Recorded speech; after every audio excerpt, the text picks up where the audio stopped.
আজ ঘরোয়া আয়োজনে রান্না করলাম সুগন্ধি খাসির বিরিয়ানি। দই, আদা, রসুন, পেঁয়াজ কুচি, পেঁয়াজের বেরেস্তা আর নানান মশলার মিশেলে তৈরি করলাম দারুণ স্বাদের খাসির বিরিয়ানি। সঙ্গে সিদ্ধ ডিম কেটে ডেকোরেশন করে পরিবেশন করলাম। আলহামদুলিল্লাহ, পরিবারের সবাই খুব পছন্দ করেছে। তো চলুন দারুণ স্বাদের বিরিয়ানি রান্নার পুরো রেসিপি দেখে নেই।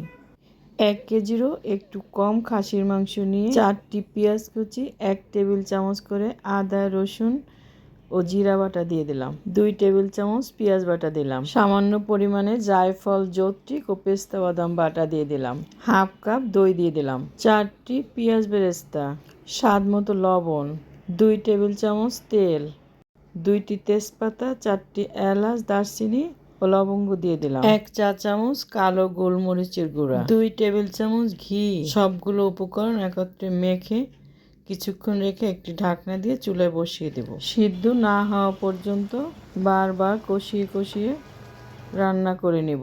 বিরিয়ানিটা আমি কাঁচা মরিচ আর গোলমরিচ ব্যবহার করেছি। আমরা একটু সাদা সাদা বিরিয়ানি পছন্দ করি। আপনারা চাইলে এখানে শুকনো মরিচের গুঁড়োও ব্যবহার করতে পারেন, তবে আমি কখনো মরিচের গুঁড়ো দেই না। কষাতে কষাতে তেল ছেড়ে দিয়েছে। এবারে 1 মগ পানি দিয়ে দিলাম। হাফ কেজি পলর চাল ধুয়ে পানি ঝরিয়ে রাখলাম। 2 টেবিল চামচ গুঁড়া দুধ গুলে ও 1 চা চামচ চিনি দিয়ে দিলাম। আরও কিছুটা পানি দিয়ে কিছুক্ষণ জাল করে নিয়েছি। বিরিয়ানির পোলাওটা রান্না করার জন্য পেঁয়াজ কুচি ও গরম মশলা দিয়ে হাফ চা চামচ করে আদা রসুন বাটা দিয়ে ভালোভাবে ভেজে 1 লিটার ফুটন্ত পানি দিয়ে দিলাম। 4টি কাঁচামরিচ দিলাম। ঢাকনা দিয়ে 1-2 মিনিট রাখার পরে আমার পোলাও রেডি। এবারে মাংস মিশিয়ে কিছুক্ষণ দমে রেখে দেব। কয়েকটি আলু আমি জর্দার রং মেখে ভেজে নিয়েছি।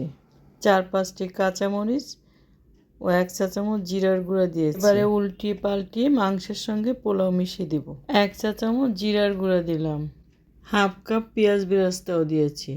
খাসির বিরিয়ানি রান্না শেষ হলো। এবারে একটি ডিশে তুলে আমি পরিবেশন করব। আমরা কেওড়ার জল পছন্দ করি না, তাই ঘরে বিরিয়ানি রান্না করলে দেই না। আপনারা চাইলে সামান্য পরিমাণে কেওড়ার জল দিতে পারেন। আমার বিরিয়ানি রান্না কেমন হয়েছে কমেন্টে জানাতে ভুলবেন না। সবাই ভালো থাকবেন। আল্লাহ হাফেজ।